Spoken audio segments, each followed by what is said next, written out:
2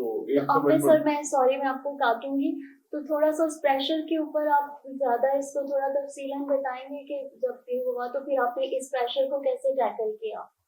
sorry اس کو یہ جو پریشر آپ نے جیسا کہ بتایا کہ آپ کو کہا گیا تو کہ یہی تھا نا جی کہ وہ مارشل لاء کے ایڈمنسٹریٹر تھے جی بالکل، اور مارشل لاء بھی تھا پاکستان میں، اس کا نفاذ تھا، اور اگر یہ پارلیمنٹ پاس نہ کرتی تو وہ مارشل لاء نہ اٹھاتے، تو پارلیمنٹیرین سے تو یہی دباؤ تھا نا کہ مارشل لاء ختم ہو. اور میں جب گورنمنٹ میں آیا تو اس وقت جنیجو صاحب وزیر اعظم تھے، تو انہوں نے بھی بڑے تحمل سے بڑی بردباری سے بات کر کے مارشل لاء کو اٹھوایا، اور ان کی جو باتیں تھیں کچھ چیزیں وہ مان کے 8th امینڈمنٹ پاس کی گئی. اس سے زیادہ اہم جو بات تھی قانون آئین سازی کے حوالے سے وہ تھی 18ویں ترمیم. 18ویں ترمیم نے پاکستان کے آئین میں بہت سی تبدیلیاں کی ہیں. ایک تو جو 8th امینڈمنٹ کا میں ذکر کر رہا تھا، جو ضیاء الحق صاحب کے زمانے میں چیزیں آئیں ان کو انہوں نے بدل دیا، کچھ چیزوں کو تنسیخ کر دی. مثلاً جو اختیار تھا صدر کا کہ وہ پارلیمنٹ کی تحلیل کر سکتے ہیں کسی وقت سے، وہ انہوں نے ختم کر دیا. پھر بہت سے اختیارات تھے جو صدر کے اپنے اختیارات تھے، یعنی ان کے وزیر اعظم کی مشورے کی ضرورت نہیں تھی یا پریزیڈنٹ کی ایڈوائس کی ضرورت نہیں تھی. تو 18ویں ترمیم نے اس کو بھی ختم کر کے ایک خالص پارلیمانی نظام بنایا گیا، یعنی جو صدر کے کردار کو کمزور کر دیا گیا. خالص پارلیمانی جو نظام ہوتا ہے جو انگلستان میں ہے یا انڈیا میں چل رہا ہے، جس میں جو طاقت ہوتی ہے وہ وزیر اعظم کے پاس ہوتی ہے، اور صدر جو ہوتے ہیں وہ ایک سمبولک ہیڈ آف اسٹیٹ ہوتے ہیں. اور چونکہ صدر ایک سمبولک ہیڈ آف اسٹیٹ ہوتے ہیں تو وہ ایک نیوٹرل قسم کا کردار ان کو ادا کرنا چاہیے. تو بہرحال 18ویں ترمیم میں یہ چیزیں کی گئی کہ صدر کے اختیارات کو ختم کر دیا گیا کہ وہ پارلیمنٹ کی تحلیل کر سکتے ہیں. تمام فیصلے جو صدر کریں گے جو وہ وزیر اعظم کی ایڈوائس پہ کریں گے. اس کا مطلب ہے کہ جو اصل فیصلے وزیر اعظم کرتے ہیں. اس کے بعد الیکشن کمیشن کے بارے میں کچھ تبدیلیاں کی گئی. الیکشن کمیشن کی ٹرم جو تھی وہ 5 سال کر دی گئی، اور جو ان کا طریقہ کار تھا ان کی اپوائنٹمنٹ کا وہ بھی پارلیمنٹ کو اختیار دے دیا گیا. جوڈیشری کے ججز کی اپوائنٹمنٹ کے سلسلے میں جو پہلے نظام تھا اس کو بدل کے ایک جوڈیشل کمیشن بنایا گیا جس میں سپریم کورٹ کے ججز بھی ہوتے ہیں، لا منسٹر بھی ہوتے ہیں، اٹارنی جنرل بھی ہوتے ہیں، تو وہ ایک بار کا نمائندہ بھی ہوتا ہے. تو وہ ایک نیا نظام لایا گیا جوڈیشری کی اپوائنٹمنٹ کے سلسلے میں. بہت سی چینجز کی گئی جو 18ویں ترمیم میں، اور اس سے یہ ہے کہ صوبوں کو زیادہ اختیارات دیے گئے، صوبوں کو زیادہ اٹانومی دی گئی. اور میرے خیال میں جو صوبے تھے ان کی خواہش یہی تھی کہ جی اب ہمیں خالص فیڈرل نظام جس میں کہ امریکہ میں ہے جہاں پہ صوبوں کو بہت سے اختیارات ہوتے ہیں وہ دیے جائے. تو یہ 18ویں ترمیم کی بہت اہمیت کی حامل ہے.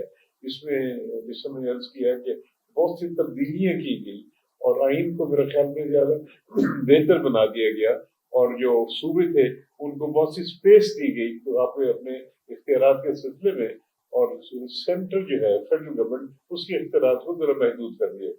صحیح.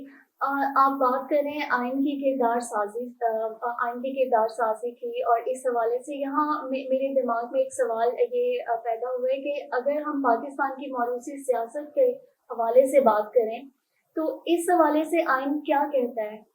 جو پاکستان کے اندر موروثی سیاست ہے، نسل در نسل جو جماعتیں جو ہیں وہ جو بھی ہمارے سیاستدان ہیں ان کے بچوں میں منتقل ہو رہی ہیں، تو اس حوالے سے ہمارا آئین جو ہے وہ کیا کہتا ہے؟ آئین تو ایک گائیڈ لائن پرووائڈ کرتا ہے. اس میں یہ کہ بچے آتے ہیں نہیں آتے ہیں اس کا تو تعلق اس سے نہیں ہے. جو بھی الیکٹ ہوگا جس کو ووٹ ملے گی وہ ممبر منتخب ہو جائے گا. اور پارلیمنٹ کے جو اختیارات ہیں ان میں قدغن جو ہے وہ ایک ہے کہ آئین کے خلاف قانون سازی نہیں کر سکتے. یعنی کوئی چیز اگر آئین میں لکھی ہوئی ہے، اگر آئین میں لکھا ہوا ہے کہ جی 300 ممبر ہوں گے تو قانون سے 305 نہیں کیے جا سکتے. اسی طرح آئین میں اگر لکھا ہوا ہے کہ جی ایک جج کی اپوائنٹمنٹ اس طرح ہوگی یا اس کو نکالنے کا طریقہ ایک خاص طریقہ ہوگا تو جج کو اس کے بغیر نکالا نہیں جا سکتا، اسی طریقے کے تحت ہوگا. تو مقصد آئین کا یہ ہوتا ہے کہ کچھ پرماننٹ چیزیں ڈال دی جائیں جو آنے جانے والی حکومتیں تبدیل نہ کر سکیں. کیونکہ ہر ایک کو ایک خواہش ہوتی ہے کہ یہ ہماری گورنمنٹ ہے, اب ہم پارلیمنٹ میں چونکہ میجورٹی ہے تو عام قانون تو وہ پاس کر سکتے ہیں. تو ان کی ایک کوشش بھی ہوتی ہے کہ ہم اپنی مرضی کے مطابق قانون بنائیں, ججز کو بھی کنٹرول کریں, باقی اداروں کو بھی کنٹرول کریں, لیکن آئین میں جو حدود مقرر کیے گئے اس کا وہ تجاوز نہیں کر سکتے. اور اگر اس کو تبدیل کرنا ہے تو پھر آئین میں ترمیم کرنی ہوگی, جس کے لیے 2/3 اکثریت چاہیے قومی اسمبلی میں بھی اور سینٹ میں بھی, جو کہ اس وقت حکومت کے پاس نہیں ہے. تو اس سے یہ ہوتا ہے کہ ایک پرماننٹ ڈھانچہ بن جاتا ہے اور ہر ایک کو پتا ہوتا ہے کہ جی میرے یہ حقوق جو ہیں یہ آئین نے دیے ہوئے, اس کو لیا نہیں جا سکتا. یہ نہیں ہوتا کہ جس طرح کوئی آیا حکمران, اس کو کوئی پسند نہیں ہے تو اسے کہا اچھا بھی اس کو ایسے کر دو, وہ نہیں ہو سکتا. آئین میں جو حدود ہیں وہ لازمی رکھنا ہوگی, اور اگر آئین سے کوئی تجاوز کرتا ہے تو ہمارے آئین میں اختیار ہے عدالتوں کو کہ وہ پھر اس جو ایکٹ ہوگا یا جو ایکشن ہوگا اس کو کالعدم قرار دے سکتے ہیں. تو یہ ایک ہمارے آئین کا بنیادی ڈھانچہ ہے کہ حقوق دیے گئے ہیں, آئین کو عدلیہ کو اختیار دیے گئے ہیں, اور ایک بیلنس اسٹیبلش کرنے کے لیے ایک نظام بنایا گیا ہے. تو سر پاکستان کے آئین کا جو ڈھانچہ ہے اس کے اندر کیا کوئی ایسی ترمیم ہے یا کوئی ایسا لا ہے جس کے اکارڈنگلی جیسے ڈفرینس سیاستدان ہوتے ہیں اور وہ وقت کی اکارڈنگلی جو بھی ان کے اپنے بینیفٹس کے لیے, اپنے مفادات کے لیے سیاسی وفاداریاں جو ہیں وہ بدل لیتے ہیں, تو اس حوالے سے بھی کوئی قانون ہے ایسے سیاستدانوں کے لیے جو according to the need of time اپنی سیاسی وفاداریاں بدل لیتے ہیں؟ قانون وہ سم ٹائم ان کا کافی اس وقت یہ مسئلہ ہمارے جو پڑوسی ملک ہے ہندوستان, وہاں پہ بھی آیا کہ کچھ لوگ ایک پارٹی کے ٹکٹ پہ منتخب ہو کے بعد میں پارٹی چھوڑ کے کسی اور کو جوائن کر لیتے ہیں. تو اس سے ایک عدم استحکام آتا ہے, کیونکہ جس طرح وقت گزرتا جاتا ہے عوام جو ووٹ کرتے ہیں وہ پارٹیز کو کرتے ہیں, پارٹی کے مینیفیسٹو کو دیکھ کے کرتے ہیں, پارٹی کے لیڈر کو دیکھ کے ووٹ کرتے ہیں. تو اگر کوئی بعد میں اپنے ذاتی مفاد کی خاطر اس پارٹی کو چھوڑ کے کسی اور نے اس کو کہا جی کوئی وزیر بناتے ہیں ادھر چلے جانا, تو ادھر چلا جاتا ہے. ایسا بہت ہوتا ہے, جیسے ہم دیکھیں کراچی میں. اب یہ ہے کہ آئین میں ایک شک ڈالی گئی ہے کہ اگر کوئی الیکشن کے بعد اپنی پارٹی تبدیل کرتا ہے تو اس کی جو رکنیت ہے وہ ختم کی جا سکتی ہے. صحیح. اور ہندوستان میں بھی اس طرح ہوا ہے. اور مقصد یہ ہے کہ بھی اگر آپ پارٹی تبدیل کرتے ہیں تو اصولی طور پہ آپ استعفیٰ دے دیں اور نئی پارٹی کی ٹکٹ میں دوبارہ انتخاب لڑ لیں, تاکہ اگر آپ کی مقبولیت ہے اور آپ کے جو نئی پارٹی ہے اس کی بھی حمایت ہے تو آپ دوبارہ آ جائیں. لیکن یہ ایک مورلی غلط ہے کہ آپ ایک پارٹی کے ٹکٹ پہ آئے ہیں, اس کے مینیفیسٹو کی بنیاد پہ آپ کو الیکٹ کیا گیا ہے, اور آپ کے ذاتی مفاد کی خاطر کسی اور کو جوائن کر لیں گے. بالکل بالکل آپ نے صحیح فرمایا. میں یہاں پہ ایک اور سوال آپ سے کروں کہ جو بنگلہ دیش کی سچویشن ہے اس حوالے سے آپ سے پوچھنا چاہوں گی, جیسا کہ آپ کے علم ہے کہ طالبات نے کوٹا سسٹم کے حوالے سے ایک موومنٹ چلائی ہے, وہاں پر اس وقت گورنمنٹ جو ہے وہ چینج ہو چکی ہے. ایک تو یہ کہ پاکستان کے اب آپ کیسے دیکھتے ہیں تعلقات فیوچر میں بنگلہ دیش کے ساتھ, اور اس کے علاوہ پاکستان میں بھی تو کوٹا سسٹم جو ہے وہ موجود ہے, تو اس حوالے سے آپ کیا کہنا چاہیں گے؟ اس حوالے سے بات یہ ہے کہ جو اصل پس منظر ہے بنگلہ دیش کا اس میں یہ ہے کہ بنگلہ دیش میں جب سے یہ حسینہ واجد آئی تھی تو کبھی صحیح الیکشن نہیں ہوا. صحیح.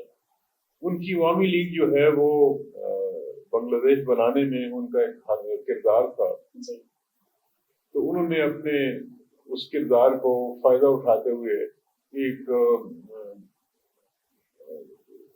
غلط استعمال کیے اداروں کا, اور بنگلہ دیش میں بہت سے لوگوں کو ٹرائی کر کے پھانسی بھی دی گئی.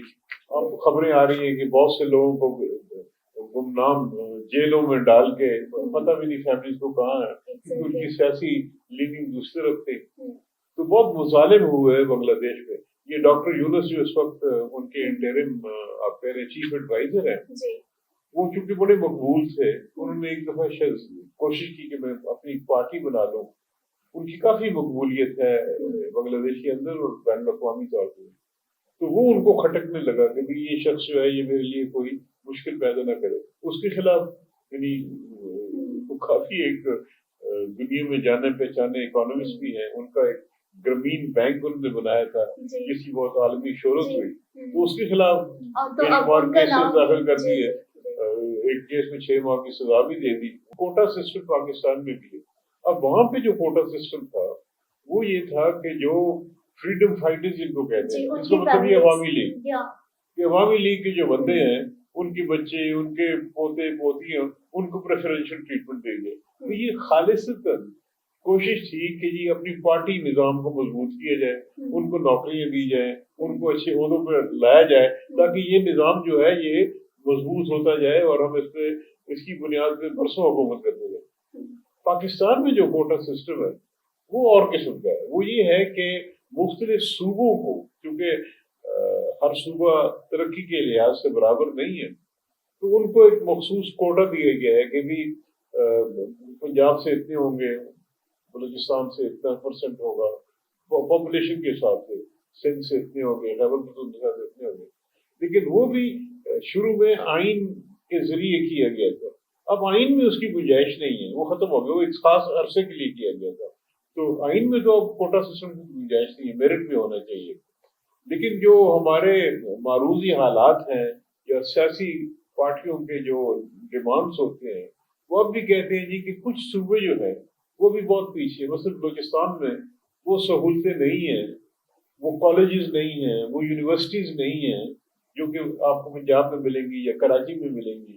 تو لہٰذا ہمارے بچے اس لیول پہ نہیں آ رہے، تو انہیں کچھ سپورٹ کی ضرورت ہے. تو یہ لیکن ہمارا یہ نہیں ہے کہ کسی پارٹی کے بندوں کو نوکری دلوائی جائے اور سیاسی بنیاد پر ان کی تقرری کی جائے. سمجھنا ایک مختلف ہے، اور ہمارا کوٹا سسٹم بھی آئین کے مطابق اب ختم ہو چکا ہے. جی ناظرین، وسیم سجاد صاحب ہمارے ساتھ موجود ہیں اور ہماری گفتگو کا سلسلہ ہم یہیں سے جاری رکھیں گے. ابھی وقت ہوا ہے بریک کا. بریک کے بعد ہم آپ کو خوش آمدید کہتے ہیں.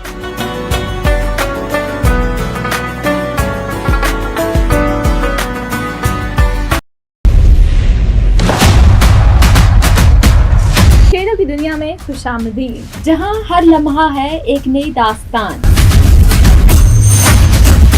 میں ہوں رمیسہ قریشی اور میں ہوں رانی اندلیب. ہم پیش کریں گے دلچسپ تجزیے، خاص انٹرویوز اور آپ کے پسندیدہ کھلاڑیوں کی کہانیاں. ہر ہفتے ہم بات کریں گے مقامی اور بین الاقوامی کھیلوں کی تازہ ترین خبروں کی. ہم آپ کے لیے لے کر آئے ہیں پروگرام اسپورٹس راؤنڈ اپ. آپ کو ملے گی ہر کھیل کی مکمل اپڈیٹ، چاہے وہ کرکٹ ہو، فٹ بال یا کسی اور کھیل کا میدان. تو دیکھنا مت بھولیے گا اسپورٹس راؤنڈ اپ، جہاں کھیل کی دنیا کا ہر رنگ آپ کے سامنے.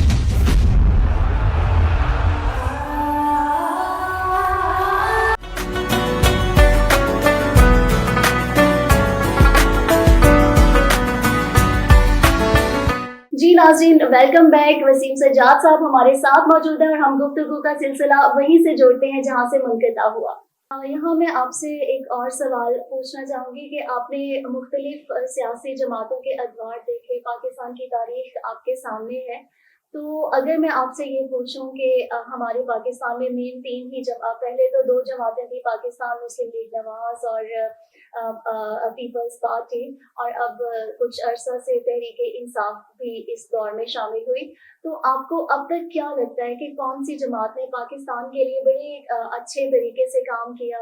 بی بی صاحبہ کی گورنمنٹ کی اگر ہم پاس میں بات کریں تو اس حوالے سے آپ کیا کہیں گے؟ دیکھیے جی، یہ تو اگر آپ کسی پیپل پارٹی والے کو پوچھیں گے وہ کہیں گے ہماری جماعت ہے. اس حوالے سے میں نے سوچا کہ آپ تھوڑا ملین والوں سے پوچھیں گے جی ہماری حکومت نے بڑے کام کیے. میرا ذاتی تجربہ یہ ہے کہ بہت سے میں نے وزیر اعظموں کے ساتھ کام بھی کیا ہے، ان کو قریب سے دیکھا بھی ہے. میرے خیال میں جتنی سنسیریٹی سے جنیجو صاحب نے کام کیا وہ شاید بات کوئی کر نہیں سکا. وہ ایک تو یہ ہے کہ بڑے ہمبل تھے، گراؤنڈ سے اوپر آئے تھے، ڈسٹرکٹ لیول کی پالیٹکس کرتے کرتے اوپر آئے تھے. نہایت ہی ایماندار تھے، شریف تھے اور پریکٹیکل پالیٹکس سمجھتے تھے، پارلیمنٹ کو اہمیت دیتے تھے اور حقیقی طور پہ ان کا ذہن جو تھا وہ جمہوری تھا. تو وہ محسوس کرتے تھے کہ جمہوری روایات کو آگے بڑھایا جائے، اس کو مضبوط کیا جائے. تو یہ میرے تجربے میرے خیال میں وہ سب سے زیادہ اچھے اور مؤثر پرائم منسٹر تھے. باقی یہ کہ ہر پرائم منسٹر کوشش کرتا ہے کہ جی میں اچھے کام کروں، مجھے لوگ یاد رکھیں، لیکن جو دقتیں ان کے راستے میں ہیں وہ سب پرائم منسٹر کے راستے میں ہیں. مثلاً اس وقت معیشت کی جو حالات ہیں، وہ کوئی بھی پرائم منسٹر ہو اس سے راستے بہت بڑی رکاوٹ ہے. اتنا قرضہ پاکستان میں چڑھ گیا ہے کہ بجٹ کا بہت سا حصہ تو قرضوں کی ادائیگی میں چلا جاتا ہے، انٹرسٹ پیمنٹ میں چلا جاتا ہے. تو جب معیشت کمزور ہو اور آپ کے پاس پیسے ہی نہ ہوں کہ آپ کوئی ریفارم کر سکتے ہیں، آپ کو ترقی کے لیے کام کر سکتے ہیں، تو یہ ہر وزیر اعظم کے لیے مشکلات ہوتی ہیں، ہر گورنمنٹ کے لیے مشکلات ہوتی ہیں. اب بھی یہ مشکلات ہیں، یعنی جو بھی گورنمنٹ ہے اس کو یہ فیس کرنا پڑے گا کہ بھی کیا کریں، قرضے ہیں، معیشت آگے بڑھ نہیں رہی ہے. معیشت کی جو کمزوری ہے اس کا اثر پاکستان کے تمام شعبوں میں پڑتا ہے. ڈیفینس پہ، کیونکہ اگر پیسے نہیں ہیں تو ڈیفینس والے ہتھیار کہاں سے خریدیں گے، وہ تنخواہیں کہاں سے دیں گے، پینشن کہاں سے دیں گے. پھر ہماری ضروریات ہیں وہ بڑھتی جا رہی ہیں. جو پینشنرز ہیں وہ کہتے ہیں جی ہمیں پینشن چاہیے، جتنا وہ ضعیف ہوتے ہیں ان کو زیادہ ضرورت ہوتی ہے، لیکن آپ کے پاس ریسورسز نہیں ہیں. تو اس وقت میرا خیال میں ضرورت اس بات کی ہے کہ جو معیشت کے بارے میں تمام پارٹیز مل کے ایک کو معاہدہ کریں، طے کر لیں کہ اس کے بارے میں اپنی سیاست نہیں کرنی، اور جو پاکستان کے مفاد میں پالیسیز ہیں اس کا تعین بھی کر لیں، بیٹھ کے سوچ بھی لیں کہ کیا ہم نے کرنا ہے، تو اس کو پھر آگے لے کر چلیں. جس طرح ایک چارٹر آف ڈیموکریسی ہوا تھا، شاید 90s میں ہوا تھا، پیپلز پارٹی کے درمیان اور پی ایم ایل این کے درمیان. میرے خیال میں اس قسم کا ایک اگر چارٹر بن جائے جس میں تمام سیاسی پارٹیاں شامل ہوں، مذہبی پارٹیز بھی ہیں، پی ایم ایل این ہے، تحریک انصاف ہے، مسلم لیگ ہے، یہ بیٹھ کے میرے خیال میں اس پہ غور کرنا چاہیے. سر آپ نے، میں اگر یہ کہوں تو غلط نہیں ہوگا کہ زندگی بھی ہے پاکستان کی سیاست کو اور کافی آپ کا تجربہ ہے، تو آپ نے کبھی ایسا کوئی ٹائم دیکھا جب آپ کو لگا ہو کہ کسی قومی مسئلے پہ، کسی ایسے ایشو کے اوپر، کسی قومی مفاد کے لیے ہماری تمام سیاسی جماعتیں جو ہیں وہ ایک ٹیبل پر بیٹھی ہوں یا بیٹھیں گی ان فیوچر؟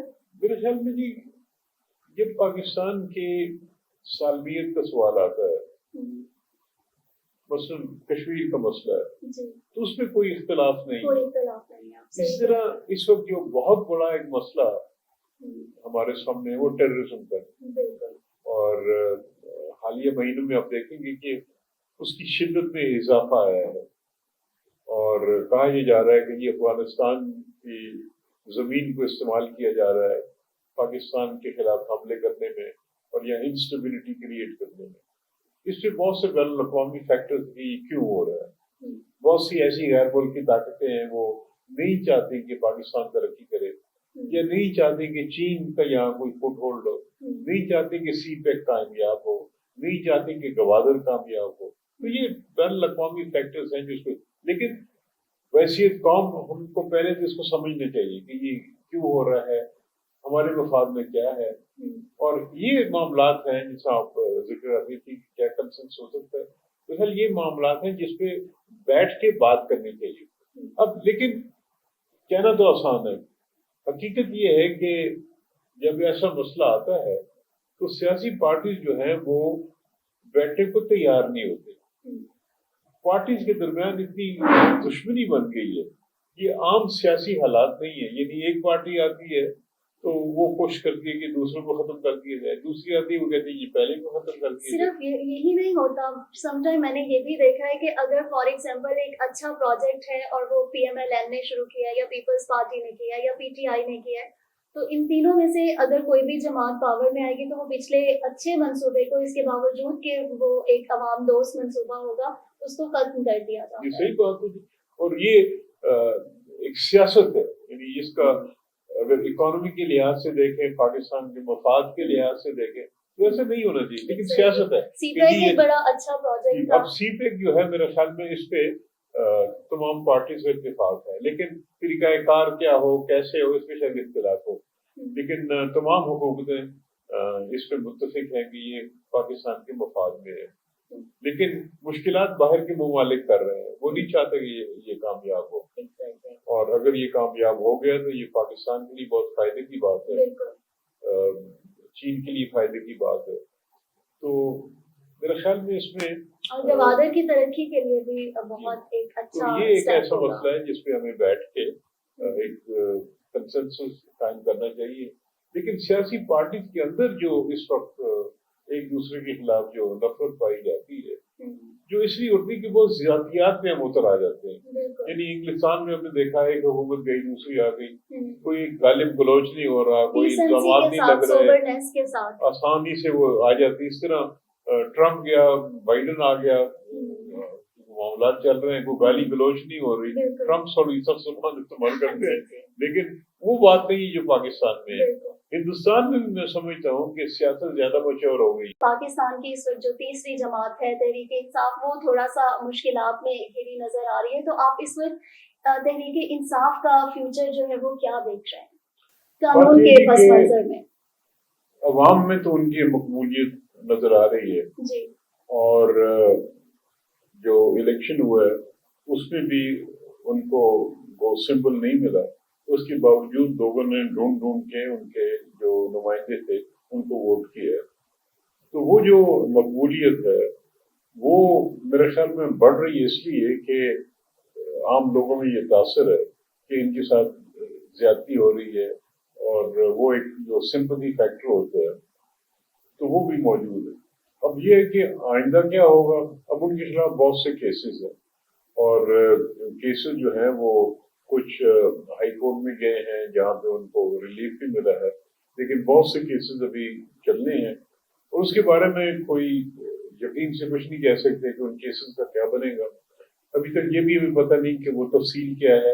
اور ریسنٹ جو اریسٹ ہوئی ہے جنرل فیض حمید صاحب کی، وہ بھی پتہ نہیں کہ ان کے ساتھ تعلق بناتے ہیں نہیں بناتے ہیں، کیا کیس ہے. تو یہ ساری تفصیل سامنے آئے گی تو میری شاید کوئی اس پہ آدمی تجزیہ کر سکے. پچھلے دنوں ہم نے دیکھا کہ تحریک انصاف کے چیئرمین کی طرف سے کچھ بیانات بھی جیل سے جاری کیے گئے تھے کہ کچھ اپنے جتنے بھی ان کے فالوورز ہیں ان سے کہا گیا کہ وہ کچھ بھی کسی بھی طرح کے افواج پاکستان، آبویسلی ہم پاکستان کے، اگر آج ہمارا پاکستان ہے تو ہماری فوج کی وجہ سے ہے، اور فوج ہمارے لیے بہت عزت و احترام رکھتا ہے، ہمارا ایک بڑا اہم ادارہ ہے. تو اس حوالے سے تاکید کی گئی تھی کارکنوں کو کہ ایک صحیح رویہ جو ہے وہ مثبت رویہ اپنایا جائے.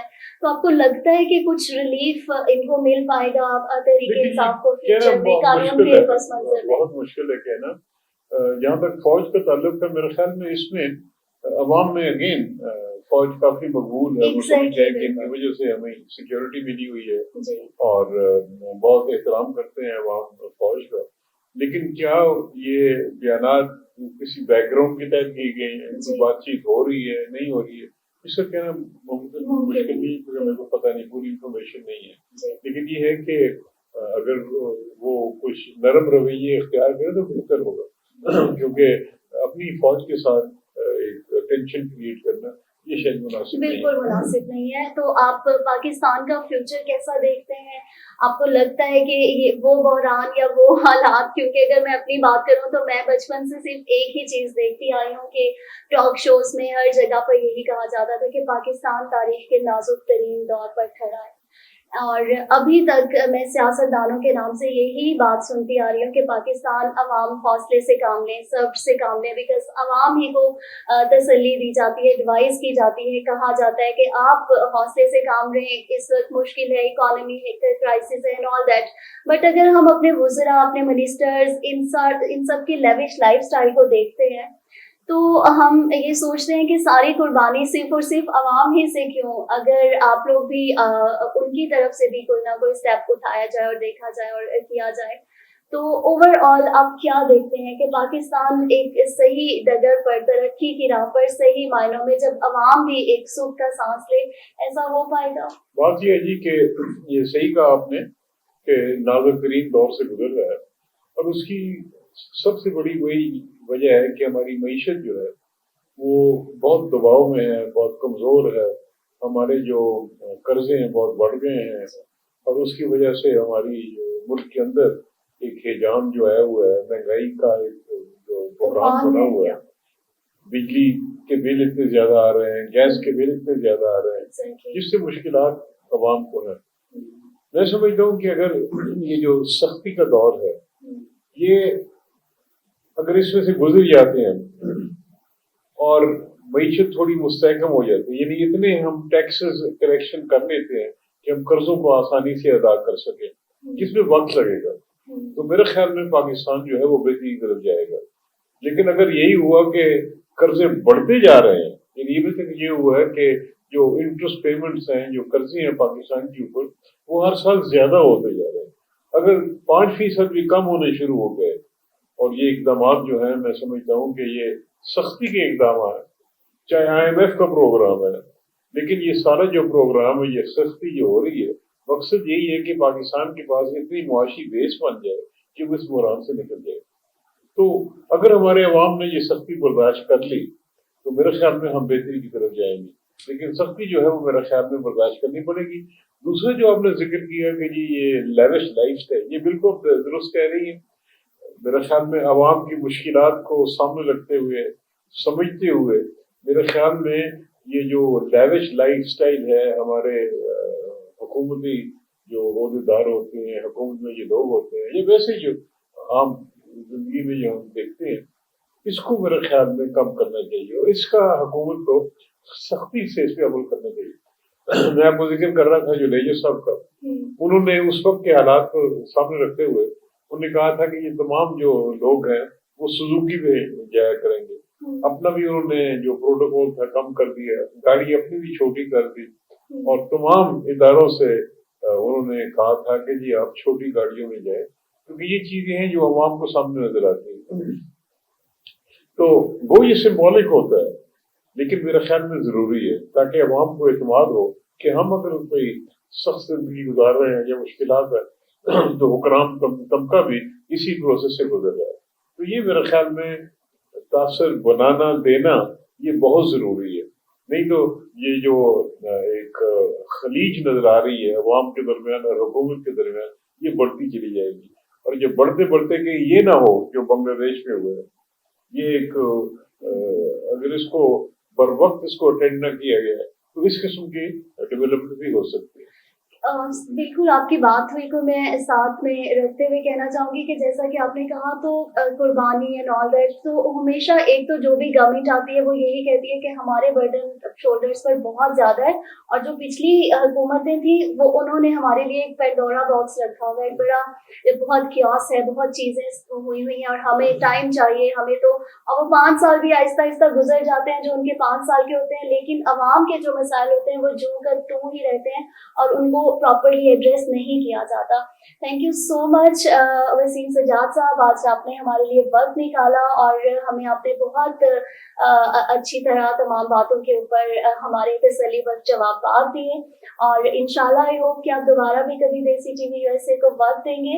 اور ناظرین، اسی کے ساتھ ہمارے آج کے پروگرام کا وقت یہاں ختم ہوتا ہے، اس دعا کے ساتھ کہ خدا کرے کہ میری عرض پاک پر اترے وہ فصل گل جسے اندیشہ زوال نہ ہو۔ شکریہ۔